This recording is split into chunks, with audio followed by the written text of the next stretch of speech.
Anyway, after this woman gets on the plane with a cat, and the cat had this little orange vest on it. It's the therapy cat. I don't know what that is. I've never seen one before. I'm gonna say where we're at as a species. I can't get through my day without my therapy cat. He calms me down. I'm going, yeah, I get it, lady. Being a grown-up blows, huh? You don't think we all want something furry to pet when things get hairy? But you're in an airplane, you lunatic. Okay? And if the 9 prescription pill bottles in your purse ain't getting you there, I hardly think the therapy cat.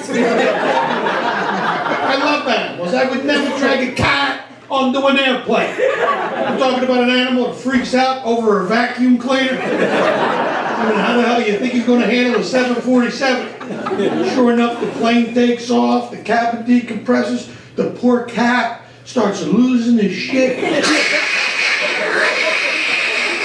I'm like, lady, I'm not telling you this, but your therapy cat's having a nervous breakdown.